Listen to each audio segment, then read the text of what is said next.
Welcome back to Under the Liberty Tree. We're so glad to see you again. And we're just so thrilled with all of the feedback we've been continuing to get on our social media pages. And personally, we've tried to make some tweaks to accommodate some of the things that you've said. And it is definitely a work in progress. We do encourage you, if you like what we're talking about, to share it.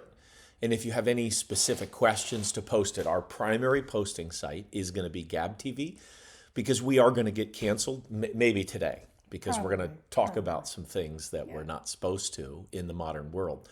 But that is going to be our primary site. We will also continue to live stream on YouTube for as long as possible, until that's no longer a thing. But you're sharing the content of this conversation on social media is going to be our marketing. We're not a big corporation. We don't have a marketing budget. Yeah. We're just doing what we think Americans should do, which is to talk about religion and politics. That's been probably the most damaging idea of all, because it led to all of the crazy things that we're going to talk about. And we are going to talk about some crazy things today. Indeed. And it's been, sorry we've been gone so long. Yeah. A week and a half, but as you can tell from my voice, I've been sick. And so that's why the microphone is right Not here. Not COVID. Because, Sorry, you have to say that. I haven't had a lot of voice. So this is the best it's been in a week and a half. So anyway, so we're back. We're glad we're back. And we want to start with, first of all, because it's been, 10 days since our last podcast. And a lot has happened in these past 10 days. So we had the State of the Union.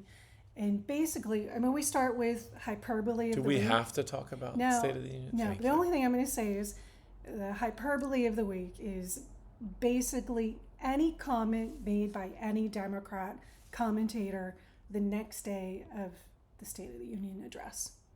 Because it was all hyperbole. Oh, yeah. Okay, so you're just saying that's it. That's it. That's it. We're done. Because it was hocus pocus, smoke and mirrors. And let's just put that behind us, because it was perfect. Yeah, really, there's not much to say about it, because it wasn't. However, there is something going on that kind of does deserve our attention, but also there's a lot that deserves our attention. But also is a total distraction, and it's very weird, because somebody was just recounting, I saw on Twitter, all of the weird things that have happened in the last week. Trains derailing, and then them lighting fire to the toxic chemicals to limit people's exposure, which, it's beyond I'm not an expert in polyvinyl chloride disposal, but it just seems an odd move to burn it.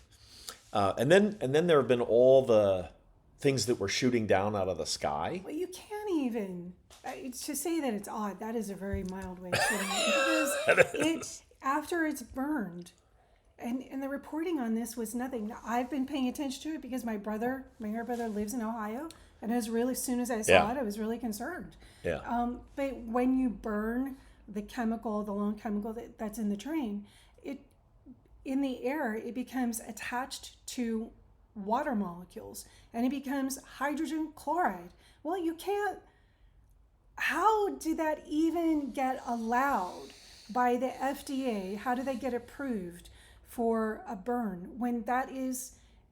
Yeah, people can't. People can't around in rain clouds. People can't landscape their lawn, but the government can light. You can't dig rain ponds, rain reservoirs in certain states. Yeah. You literally cannot dig a rain pond on your own property. And in our former state of Pennsylvania, I don't know if you know this, but they are taxing people on their roof size and their parking lot size, because they're saying, all hardscape. From what I remember, it's all hardscape. But at the same time, you can light a pile of a wrecked train on fire and cause a 200-mile radius storm cloud of hydrogen chloride.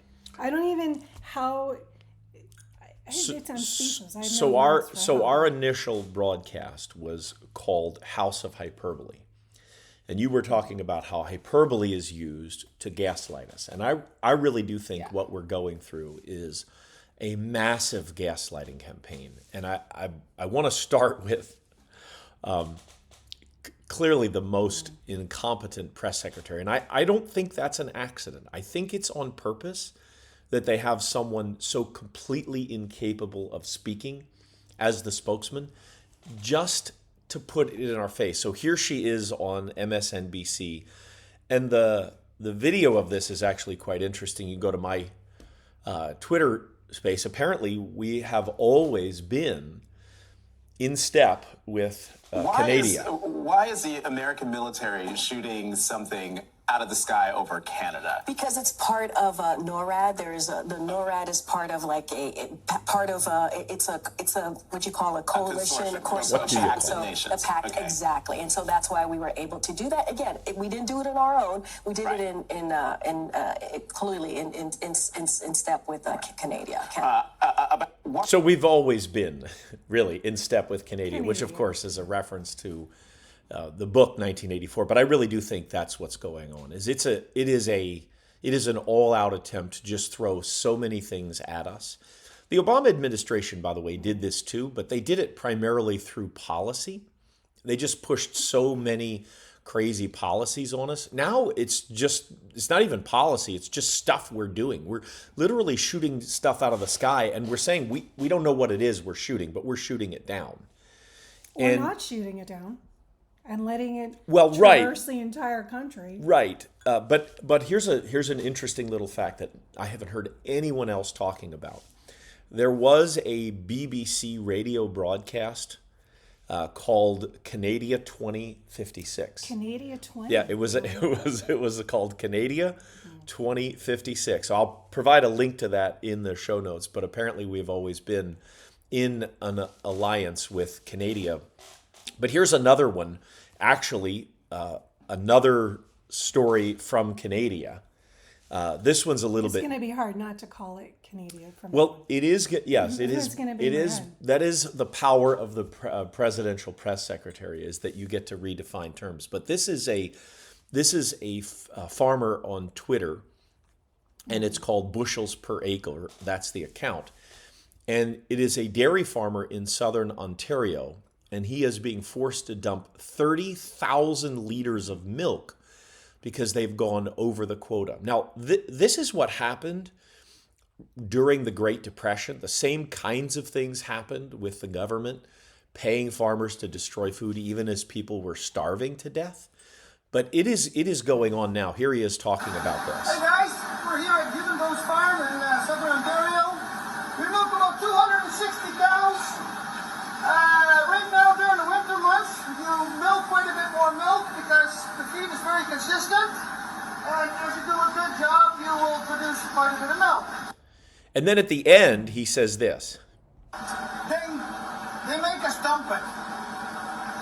And no matter how we stand up, so this time I'm going public. I want the people to see the pain that us growers have of 365 days. As a little boy, we grew up on a dairy farm, came from Europe, work, and here we are. This is what's happening. So my question to you is, do you think that this is tied in with the whole Bill Gates buying everything up? Yeah. I mean, I never in my life thought I would ever be in the sphere of a conspiracy theorist, but I think that realm has been proven correct enough times over the past few years to say, like, yeah, they're right. The tinfoil hat brigade has been right. Food processing plants burning down. Eggs processing plants shortages and being burned. Those stories about thousands of cattle suddenly dying last summer. I know you saw those stories too. I don't know. And people dropping dead. Just dropping dead every single day. I don't know how you don't. And with Bill Gates and China buying up half the country and half the country's farmland, I don't know how you don't think that this is the Great Reset, which they are very open about. Yeah, there was they're very open about Joe Joe Bastardi, who is a meteorologist out of Pennsylvania, and I really follow him a lot because he does a really good job of hurricane prediction. And of course, we live in Hurricane Alley now. And he said, I wonder if these high altitude objects are part of a fundamentally reckless experiment to dim the sun through the release of particles in the stratosphere that should not be there in the first place. Now, he said that early this morning. But Bill Gates has been saying that. That's one of his experiments. Yeah. He has been openly talking about. And of course, this burn in, if you saw any of the airplane pictures, this burn in Ohio is causing a massive black cloud of particulate. Some people are calling it like the worst natural disaster. It's not radioactive in the way that Chernobyl was, but it's extremely harmful. It's going to ruin the farmland and the water supply. You can't go dig and it the out. and the more proximate damage, of course, is the air supply. Like you said, there were reports of animals dying, and I don't know whether it's true or not, but obviously it was a massive fire, and it's got to cause some kind of harm because you're not even allowed to, you're not even supposed to drive your SUV.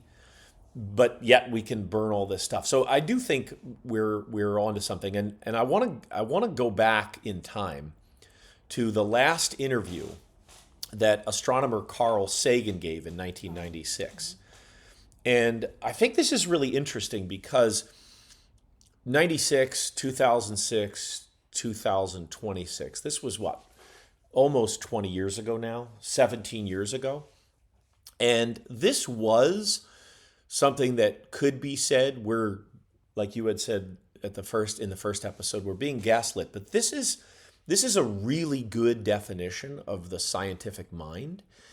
And Sagan warned about the moment that we're in right now. But what's the danger of all this? I mean, this is not the thing that... There's two kinds of dangers. One is what I just talked about, that we've arranged a society based on science and technology in which nobody understands anything about science and technology. And that is so true. There's so much stuff put out so quickly that it's impossible to even gauge, what is real, what is not real. It's just not even a thing that you can do. I know science well, and I can't keep up with it. But he goes on. And this combustible mixture of ignorance and power, sooner or later, is going to blow up in our faces. I mean, who is running the science and technology?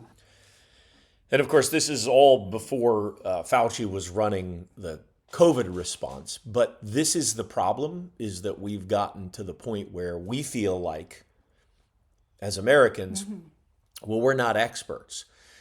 And the truth is, and the guy who does the Dilbert cartoon admitted this, because during the early part of the pandemic, I can't think of his name, Scott Adams, I think, the guy who writes the Dilbert cartoon, he was saying, he was a big Trump supporter, and he had a very popular YouTube or Twitter feed analyzing I didn't know that. Yeah, yeah. And he was saying that during the early part of the pandemic, you got to follow these rules, you got to get the shot, you got to do all these things. And then, like Congressman Mace, he got red-pilled because he got sick anyway. And, oh, really? Yeah. Did you hear about Congressman Mace? Oh, yeah. Yeah. So anyway, the thing is, they were all supporting this, and I knew people like this who said, well, the experts say this, so we have to go with the experts until they give us a reason not to believe them. But that's exactly the wrong thing. And Scott Adams did a Twitter apology where he basically said, look, I got COVID completely wrong. The people who relied on heuristics were the people who got it right. And a heuristic is simply a way of thinking about things that shortcuts you to an answer. And the specific heuristic he was referring to is don't trust the government. And that is the key. I think that if you're going to make it through this with some sanity, you have to be in the place where you don't trust the government, where you don't rely on anything they say. Here's more from this 1996 interview. In a democracy, if the people don't know anything about it. And the second reason that I'm worried about this is that science is more than a body of knowledge. It's a way of thinking, a way of skeptically interrogating the universe with a fine understanding of human fallibility. And that really is the key. That's the key heuristic, is that we have been told to trust the science. but it's not the science. That's not a thing. Science does not have a capital. It's not a proper noun. Science is a way of thinking, and it's a skeptical way of thinking. Now, it has to be balanced with information, but you're almost always going to be better off taking a wait and see approach to anything, whether it's the news or like a report coming out of Ohio. The early reports don't seem to be accurate. And I think our lives are infinitely better, at least I know mine is, when I don't accept what I see in the news, when I read skeptically everything that I see. I've developed a habit that I think is really useful. I start at the bottom of a story. So I read the headline. The headlines are usually wrong. They're usually not very good headlines. But I start reading stories from the bottom up, because what I have found is that if you do that, then you get a better understanding of what's really going on. Because usually reporters, in order to show balance, although it's getting harder and harder, they will put the truth somewhere in their story, but it's usually in the 10th to the 15th paragraph, not the first. Because what they know statistically is, just like with our show, people watch the beginning part and then they tune out because we have short attention spans. So they'll put the truth in the story and they'll be able to say, we reported on that. We said that years ago. But it's buried down in the story, and the headline is deceptive. So I think it's just important to keep in mind that whenever you're viewing the story, whenever you're reading something, whenever you're hearing something, you need to be skeptical. Here's the rest of that. If we are not able to ask skeptical questions, to interrogate those who tell us that something is true, to be skeptical of those in authority, then we're up for grabs for the next charlatan, political or religious, who comes ambling along. It's a thing that Jefferson laid great stress on. It wasn't enough, he said, to enshrine some rights in a constitution or a Bill of Rights. The people had to be educated, and they had to practice their skepticism and their education. Otherwise, we don't run the government.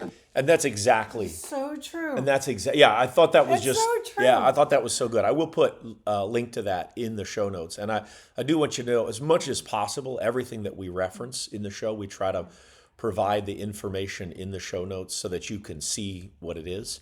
And again, I want to thank you for sharing. Now, there was another interview that I wanted to touch. Hold on, let me get it. Yeah, go ahead. Okay. No, I'm glad you talked, because it's morning and I'm having my coffee, so I need my coffee first. So give me some time to drink. Why, we have been told, especially as a mom who's trying to take care of my kids, one with special needs and one with some health issues, and my son, you get criticized all the time for having a Google degree, and how dare you try to. Yeah. Well, who is Bill Gates?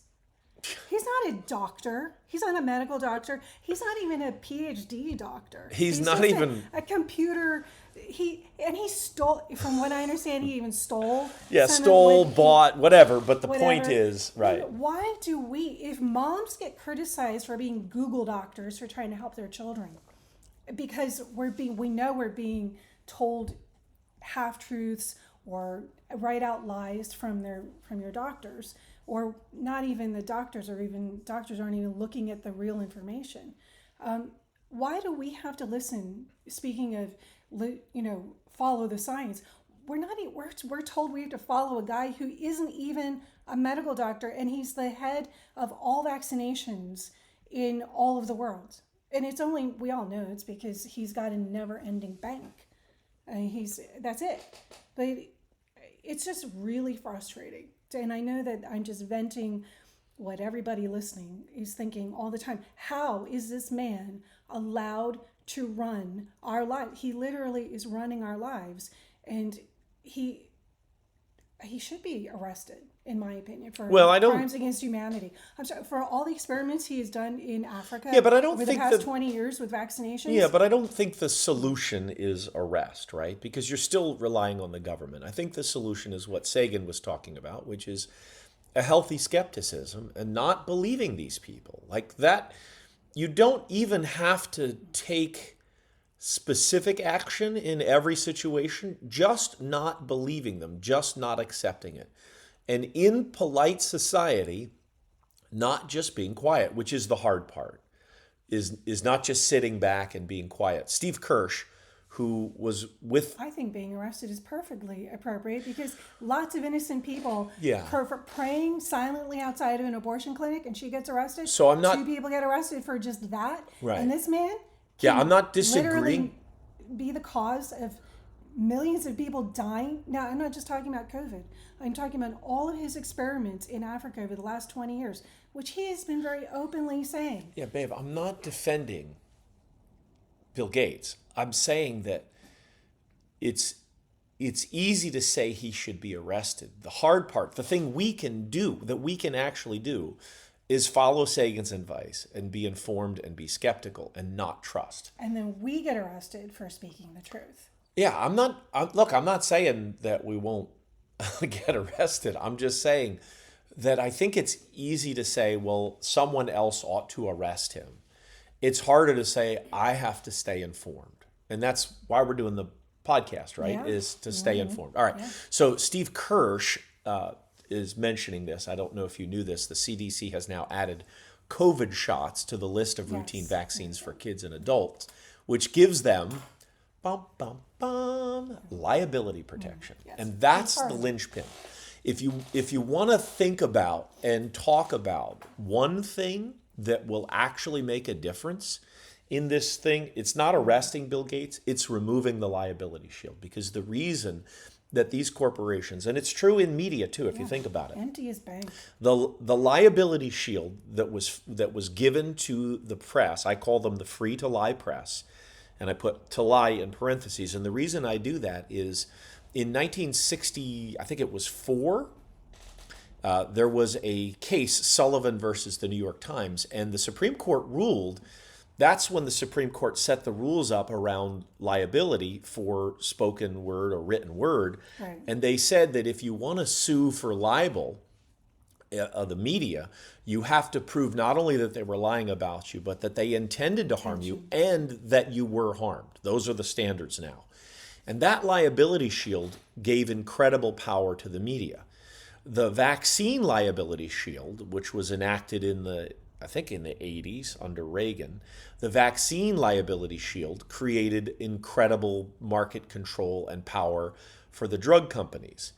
And then Section 230, which was part of the regulation or non-regulation of the internet, gave incredible liability protection to big tech. And so in all 3 of those cases, the linchpin to all of them, the reason each one of those bigs, and education too, to a certain extent, because they basically have liability from being held accountable for the education that they give. Through, and by that I just mean simply, where else could you go and spend tens of thousands of dollars to purchase a product than if it didn't work? Well, even individual teachers have liability because I'm saying they if get tenure. And they I'm saying, do you know what you have to do to get a teacher fired? Right. So it's this liability shield. It's this class distinction, to use a Marxist term, that says people within this class, whether they be pharmacy companies or big tech, they get special rules that you and I can't do. We were just talking about the fire in Ohio. You can't do that. You can't just say, well, I decided I'm going to light this on fire in my yard because I think that's the best way to deal with it, because you could get in trouble for that. No, how many counties across this country don't even let you burn your trash in your backyard? Right. So then the next thing I wanted to talk about is did you see this story about using brain dead women? What? As surrogates. Wait, it gets worse. No, this is not true. Come on. Using brain dead what? Women as surrogates through what they call whole body gestational donation. Now, it's just a thought experiment. It's the Journal of Theoretical Medicine and Bioethics. How is that not abuse? But, it's not being done, but it's being talked about.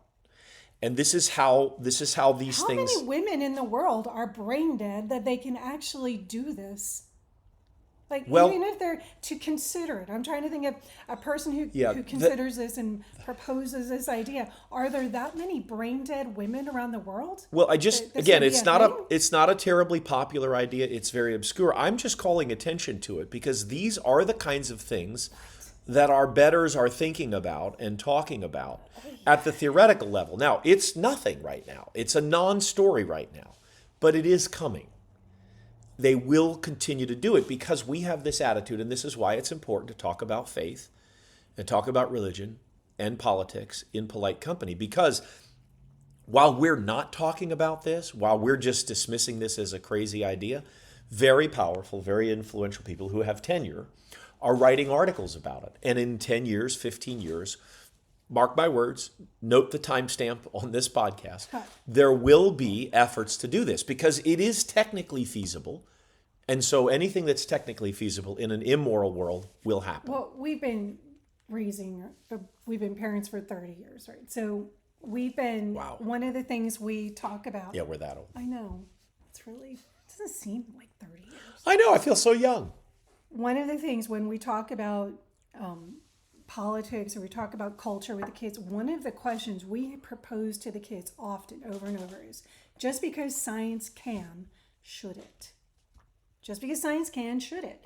And there are many times where we, have healthy debates around our dining room table, just because science can, should it? And I usually fall down on the side of, no, it shouldn't. Like, that's as crazy. That story is as insane to me as what they are trying to do and implant uteruses into men to carry babies. Yeah, but it's going to happen. It's going to happen. It's insane. So, did you see the stories about all the layoffs in big tech? Well, yeah, I've heard. I don't read a lot of tech stuff, but Twitter let a bunch of people go, yeah, Facebook let a Google, bunch of people go. Google too. So I have some bad news for you. Because those people are not unemployed. I'm not shocked. They are being hired. There is a mass hiring effort going on at the NSA.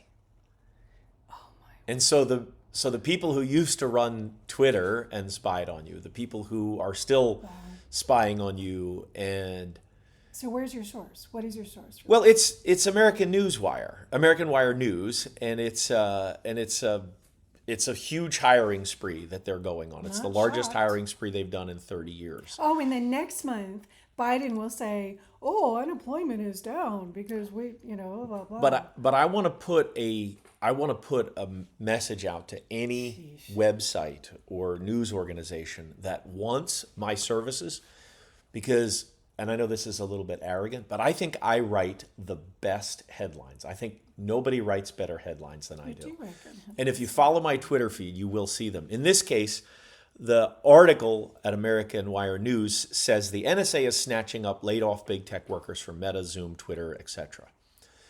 I think the headline should be "Learn to Spy," which is a takeoff on the "Learn to Code."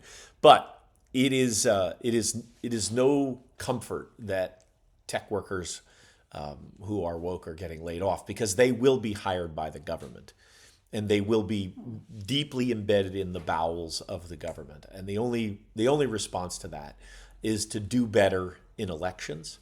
Now, the next story is one that's particularly distressing because it's child abuse. Yeah, we're kind of changing. Yeah, we're going to shift gears here a little bit. But this is really, and I'm not shocked that the NSA is hiring all the wokey wokes, because they already are. We know the FBI is wokey woke. We know the CIA is wokey woke. They're undermining our own nation, and they have been clearly. Yeah. Now we know. So I'm not surprised by that, but because these are the things that these ex-Twitter employees and ex-Google employees, or wherever they're being fired from, this is what they're looking for people who are speaking out against, commenting on, having negative comments on these stories. Okay, so this is, well, I'll just play it, and then you tell me what you were thinking. I'm glad you asked. Let's talk about it.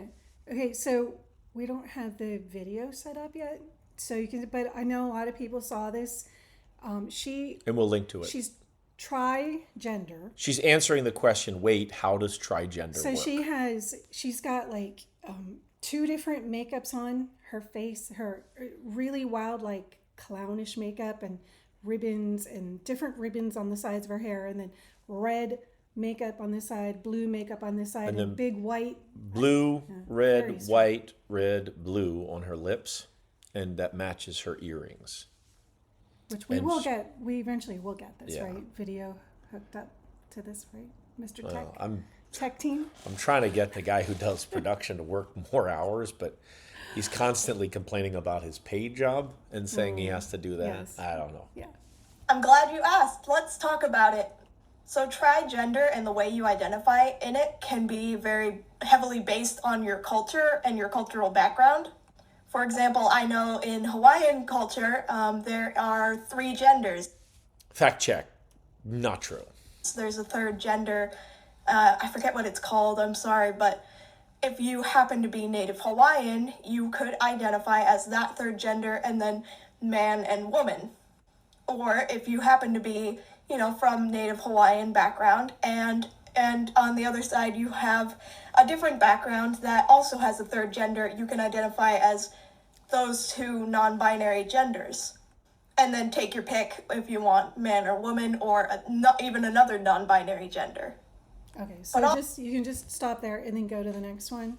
Okay. We don't need to listen to her ramble for the entire thing. Okay. It's really My name is Leah. I use she, they pronouns. I would identify as a trans woman and as non-binary. I am a trans woman in the sense that in our current society, I like to be understood as a woman. That makes me feel comfortable with myself. But I'm also aware that gender is very related to the culture you're in. Different cultures have different understandings of gender. And hypothetically, if I was in another society, I could have another experience of gender. And it's just because I've been born into this society that I feel this particular way about what it means to be a man and why I don't want to be that, and what it means to be a woman and why that validates my identity.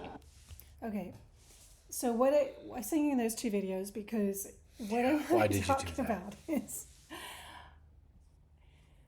this is so distressing. Okay, first of all, there is no culture that supports that they are different genders. And I get it that the Native Americans say that they have 2 spirits. Well, first of all, how is that not cultural appropriation? For everybody is appropriating the 2 spirit.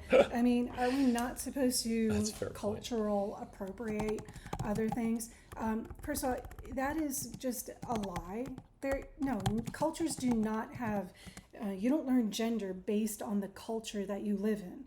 There's the fact that there is a man and a woman, right? And so this, and I've seen this in a lot of videos that people are saying, well, because it's the culture you live in that determines what genders you can choose. Well, clearly that is not true because everybody's choosing their own fantasy of what they want to be. So there's no American culture of gender. They're just, until 2 seconds ago, everybody was a man and a woman. But the point I want to get to, and I didn't even send you that guy, Dylan Mulvaney. Thank you. Because I think that there is a difference. I do think, number one, I think that the incredible surge of, I should have sent you the survey, but it's something like 60% of Gen Z identifies with the LGBTQ community in some way. And I personally, and this is where I know we're going to get off, we're going to get dinged off here too. We're going to get knocked off. You can't give babies and toddlers 70 shots of dangerous chemicals into their tiny bodies, and that is after their moms take all kinds of medications while they're pregnant. These are, the placenta does not filter out dangerous chemicals. It just doesn't. When your doctor, I'm going to say some hard things to mamas in this, but look, I'm a mom of 6, and this is really, we have got to start standing up to this as mamas and start saving our children. Okay, you can't fill a tiny body with 60, almost 70 shots now. by the time they're 5 years old, of these dangerous chemicals, formaldehyde, aluminum derivatives, mercury. You would not give those to your children sitting at dinner in a cup, in their sippy cup. English lived in Ohio. And so it's not shocking to me that we have so many children, in addition to being masked for 2 years, which reduced the oxygen going to their brains, and being socially and stunted their education, stunted their reading, all their education. You can't tell me that those aren't connected to the incredible surge of children with mental illness. This is mental illness, and we don't have enough parents to stop enabling. And this is what I really want to talk about, is that this is the danger of enabling. And I can talk... Of niceness, Yeah, of being nice. I mean, I can talk personally to this. And I'm not going to get too detailed, but I was abused. And it was enabled by my own pediatrician and my mother's doctors. They knew it. When I was an adult, they admitted they knew she was abusing me. But they enabled it. And no one said a thing. This is enabling is one of the most dangerous, I'm going to say it's the most dangerous thing. It's a very unkind that parents can do to their children and to our culture.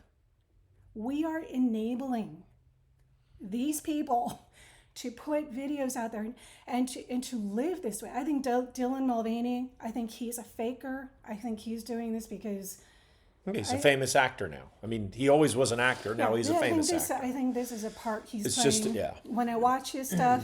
And he might even believe it, but it's still just a part he's playing. It's so obvious. It's a part. He writes a script.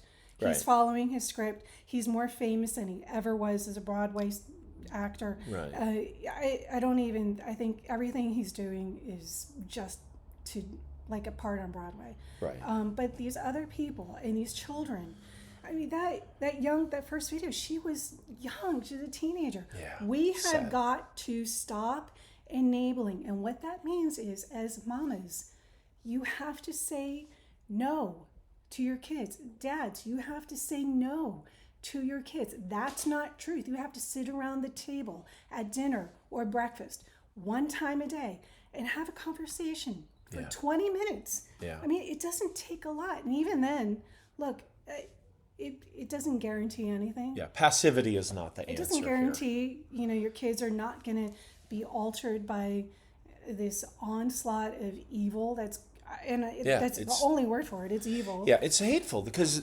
the second person that we played and then also the first person, these people's lives are dramatically constrained. Their opportunity for happiness and joy and all the things that make life good, they're dramatically constrained by what they're being told, by what they're being fed. And it's not a kindness to just step back and say, it's not my business. I'm not going to say anything. We have to be, if we understand what is real, we have to be more, not less confrontational, because kindness is not the solution. I think one of the reasons that Trump was so popular is because he was willing to say things that everybody thought, but nobody wanted to say. But we're gonna no, it's okay. We have to be more aggressive. We have to talk religion and politics under the Liberty Tree, because in order to preserve it, we're going to have to defend it. Because if we don't defend it, there are forces, so obvious now, there are forces that are looking to tear everything down. Yeah. They want to tear everything down. That is their philosophy. So we have to stop being passive. I'm going to put a link to this article in the show notes, because I think if you want to get an understanding of how we got to where we're at, it's absolutely critical that you read the story of Dr. John Money. You got to be aware it is sickening, and you have to know it's there's a lot of stuff. If you're not used to reading evil, it's horrifying. Yeah, and it was published of all places in Rolling Stone. in 1997 by an author, John Colapinto, who was a regular writer of features for the Rolling Stone, and he's written some since. All of which you can find on the Rolling Stone website, except for this one. Yeah. This story is mysteriously, even though it was published in the Rolling Stone in 1997, pages 54 through 97, even though it was in the Rolling Stone, it has completely disappeared from their website. You have to go to an alternative website called healthyplace.com, and I'll provide the link. But if you want to have an understanding of where all these ideas came from that seem so bizarre, especially to people of our generation, but even people in the next generation down. They're not bizarre. Unfortunately, they're not bizarre. They're normal to what would be called Gen Z. But you have to go back to this article. It's called John Joan, and it was originally published in the Rolling Stone. But it goes into the history, and I'm not going to go into it because you really need to sit down and read it, because the waves of disgust that will wash over you are important to embolden you to have a proper understanding of how to address this, because we have to address this. We can't continue to ignore it. We are beyond the days of, you live your life, whatever you want. We are past that. We have to stop enabling others to, just live your life, and as long as, because you don't get to live your life now. Yeah. We do not get to live our freedom anymore. That is because and remember back in the 80s and 90s, there was that big Liberty University, Jerry Falwell, and it was the moral majority, and there was that the ongoing debate of you can't legislate morality. Well, guess what they're doing? They're legislating morality. Of course. Yeah. And because it's just a different morality. Because we relinquished it. We relinquished and I'm going to say they are biblical standards, but they're the best governmental standards of any other religion. You can't there's no such thing as no standards. Yeah, somebody's going to set a standard. So some standards have to be chosen, and I would rather choose biblical standards instead of having the standards of other religions where you're thrown off a roof. And there's not even a fair secular argument against using religious standards, because the secular argument is what? That because they come from the Bible, you can't argue for them? That doesn't make any sense. Everybody gets their standards from somewhere. Yeah. You could get them from John Money, or the guy who writes the article that we ought to use brain-dead women as gestational donations. Yeah, so because the church said, Jerry Falwell and Pat Robertson and his ilk, which, look, whatever you feel personally about them, they were trying to do the right thing by bring light to, hey, we're losing our freedoms. And they were right about that, because now the moral majority has no morals. Yeah. And they are legislating it now, just like everyone was saying, you can't legislate morality. Well, guess what? They're legislating morality. And it's not, we're through that, all these teachers that say, oh, be kind, be kind, be Kindness, kind, that's be where I was kind. going. Give me a break. They're not kind. So Andy Stanley, at a drive conference at North Point Church last year, said, what does this have to do with the next generation? Everything, as long as they think we don't understand that, they can't hear it. A gay person who still wants to attend church after the way the church has treated, I'm telling you, they have more faith than I do. They still love God. You are not a prophet. You are a pastor. He was speaking to pastors. You are not a prophet, he says to pastors. Now, I'm not sure why he says that, but he says you're a pastor, you have very different roles. Prophets drop in and drop truth bombs, and then they get on their chariot and go to the next place and drop truth. That's not what we're doing. This is Andy Stanley, who is talking to pastors, telling pastors what to do. He says, we're leading people. We are not pace setters. He says, we're not pace setters. Pastors set direction, and they monitor the pace. They do not set the pace. And then he says, I know what he called clobber passages. Now, this is a response to him. And it says, some have reported that North Point assures them they neither nor Stanley are, quote unquote, affirming, because this is one of the things we're being told is that you have to be affirming.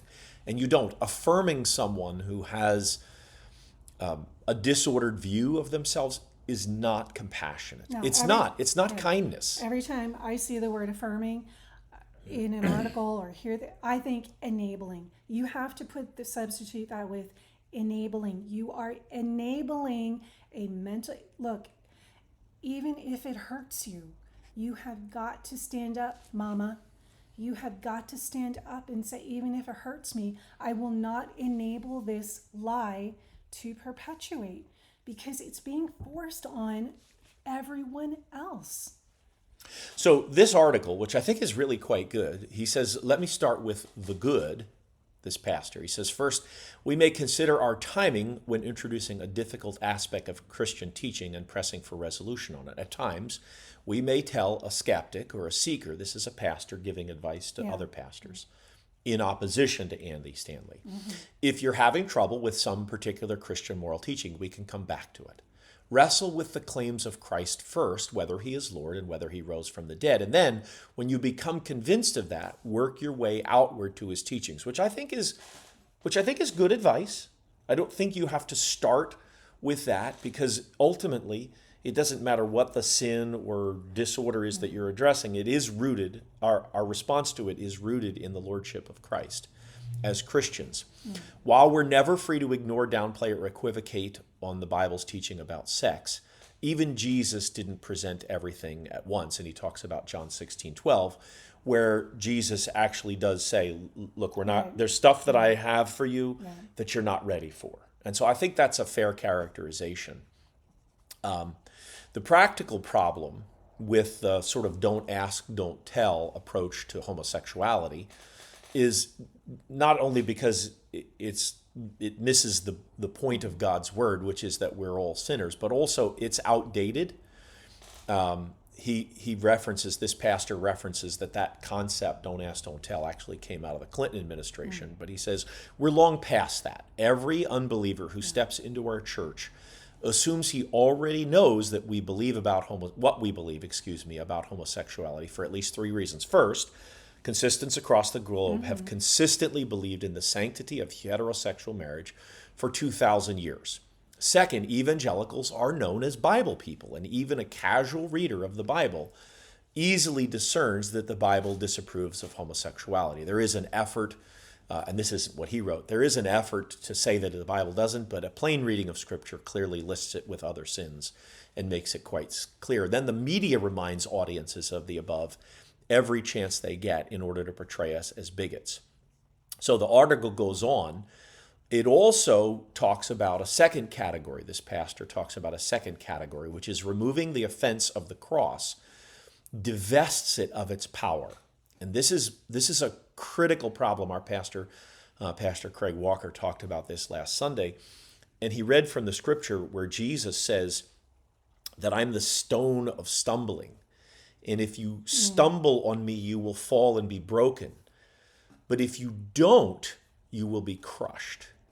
And I'd never thought of that verse quite in this way before. But what Jesus is saying is, look, one way or the other, you're going to have to deal with the truth. You can be broken by it, and then I'll restore you. Or if you reject it, you'll be crushed. And so it's no compassion, not in the physical, in the human, not in the economic, not in the societal, but certainly not in the eternal. It is no compassion at all to turn a blind eye to this issue and say, well, that's not my problem. Paul recognized that our message to some people would be the stench of death. Paul didn't say equivocate. He looked to the Holy Spirit to change the hearts of the hearers. Natural people, he said, can't receive the things of God. You're interested in who this is, aren't you? I just saw who this is. It isn't. Oh. No, that's a reference to Becket Cook. By the way, I did this. This is a setup. You were set up. I'm so excited. I just saw his name on there. Becket Cook, by the way, a great YouTube channel. Yeah. Definitely want to go see him. A faithful, biblical man who comes out of the gay community and has a terrific perspective. Amazing testimony. And if you want a logical, methodical way to learn to speak to your kids or to your friends about how to reach the gay community, how to speak truth, right. You just have to go to his channel, Becket Cook. Yeah, he's a gay man, amazing. according to this Amazing. pastor, who was working in Hollywood's entertainment industry when he became a Christian. And he explains in a book that was actually commended to this pastor by Andy Stanley how much Jesus demanded of self-denial and how it cut against the grain of his soul. He said, all my life, and this is so important, all my life I'd been told to be true to myself. But in reading the Bible, he saw that, quote, the self is corrupted by sin. So why be true to that? The whole idea of choosing your sexuality is bound to the exaltation of self. It carries the implication of making yourself your own God, putting yourself and your desires on a pedestal and worshiping them. Being true to yourself, and this is so fundamental to the way we need to approach this. Being true to yourself, which is, by the way, not just true for gay culture, it's true across the board. It's every Disney movie for the last, 30 years, right? They've been telegraphing this. They've been telling us the direction they're headed.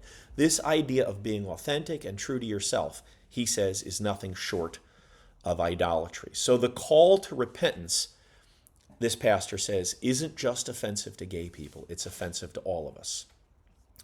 So here's the kicker. Here's the kicker. He says, this pastor says, ambiguity on this issue isn't kindness. Oh, yeah. Clarity is. Yeah. Here's the kicker. Okay. This is J.D. Greer. No! What? Come on! So- He wrote this? He did. I'm And he shocked. wrote it in the Gospel Coalition. They are so strict. Gospel Coalition is so bipolar. Yeah. If- So the question I have for So you. bipolar. They go woke, conservative. Woke, So the- conservative. so the question I have for you- They know who they are or their mission. Yeah, he was for those of you who don't Greer know. wrote that? For those of you who don't know, he used to be the president of the SBC and really led the SBC into a lot of the things that we ultimately decided to leave an SBC church because of. Not because the church had embraced any of those things, but because we felt that we could no longer be part of an organization that had so many ideas that were counter to and in opposition to, on the fundamental level, not just in practice, but on a fundamental level in Love opposition. the church body. Yeah, Love the church body, yeah. but can't be part of an organization. So here's the question. Do we take this as a win, or do we say, nope, it's no good because it was written by a guy who said, and by the way, this is how he framed the issue years ago, J.D. Greer did. He said, we emphasize the sin of homosexuality too much. We need to whisper on things that the Bible whispers about and shout about things the Bible shouts about, which is grace and love and care. And the Bible does shout about those things, but the Bible also shouts about sexual sin. So when did he write this? So this was just written, and you saw how I pulled that off on you. Well, This was just written last week. I'm going to say that I am very hopeful that because of how far, because I was a few years ago that J.D. Greer was saying, we only whisper about the things the Bible whispers about, and we shout. Maybe what he is seeing, what is transpiring, and people are talking to. I'm going to go with, look. Take the win. Take the win. Okay. Maybe JD is really coming around to see. I certainly hope so. We can't. Winsomeness is not the way we need to win. It has to souls. be love, and he does end the article with a section about grace and truth, and I think that's exactly right. It's often been my criticism of the Christian church on this issue is that so often our response, it's very easy for our response to come out of a sense of ickiness. We cheer the comments that Trump makes about lying and names. Look, I don't like that. Right. I don't- Well, I don't- and specifically on the issues regarding self-identity and homosexuality, it's very easy because some of us find it repulsive to take the response and laugh at the jokes that are made at the expense of these people. But we should just have a deep and profound sadness. That doesn't mean that we in any way embrace or accept or acknowledge it in this interview that Stanley's been talked about. One of the things that they're saying is, he says in this Drive conference that he would not perform a homosexual wedding, but he might attend one, which means he's going to perform one because he will. because the logic of that is that if it's okay, then it's okay.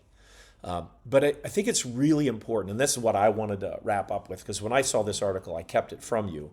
I didn't talk to you about it because I wanted you to have a chance to hear it. Happily surprised. Yeah. But I think it's a great article. I'm going to link to it in the notes. But that and Beckett Cook helps us to build a biblical response to this, because we do need a biblical response. We do need to be full of grace, but it must be rooted in truth. And the truth is that we're broken. Yeah, and this is where I think, when we're commanded to be as gentle as doves and wise as serpents, we don't have one response for all people. For instance, and all times. Like Dylan Mulvaney, I think he's doing this. I don't have any sympathy. I think he has evil intentions. I think he's using this as a platform to just promote Dylan Mulvaney, and he's using this platform to promote evil. But that young lady, that teenager, my heart breaks. Or people that you know. My heart breaks because people that you know. She has been indoctrinated, and no one has told. Look, I'm not going to say it's wrong to say no one has told her the truth. Not enough people have told her the truth, and too many people are enabling her. It's a mental illness. And enabling through silence. And this, I guess, is the point. This is why we're doing the podcast. Yes. This is the whole reason for Under the Liberty Tree, is that it's long past time for those of us who don't have any position of power or authority to rely on the pastor, to rely on our favorite conservative YouTube channel, whatever, to rely on them to tell the truth and then sit back quietly. This is a call to action, not a battle cry in the sense of go and attack other people, but in our everyday lives, we have to, 1 Peter 3:15 says, be ready to give an answer to everyone who asks a reason. That's what we're doing Under the Liberty Tree for. We're trying to help you to see the answers that we feel are appropriate. We're trying to be more conscious of this and not step back when people might be offended or angry at us, because we are in an era. We've always been in it, right? But we have a much stronger appreciation for and understanding that we're in a time when engaging the culture at every step of the way is critical. And it is no longer acceptable, if it ever was, for us to sit back.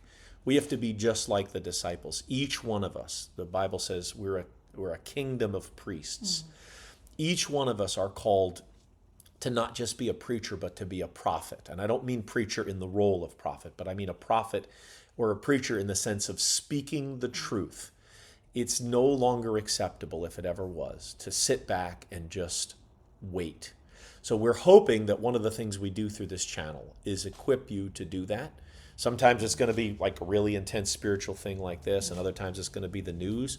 But we're going to try to model for you and then also share with you the resources we have. So please go to the notes section, look at what we've put together, take the time, do your homework, and then as you come across these things, if you have questions, you want us to kind of dig in further, we'd be happy to help you. But I guess this goes back to my comment before about, yes, okay, fine, let's put Bill Gates in jail, no problem. But that's not going to solve anything, because Bill Gates is going to be replaced by the next guy and the next guy and the next guy. It doesn't matter. It's still, there have to be I'm not saying that. I'm saying, but for people who are perpetuating evil. Right. Again, not disagreeing with that. I'm saying for each one of us individually, the solution is to be the light in our community. And real love is I can't believe I'm going to quote J.D. Greer.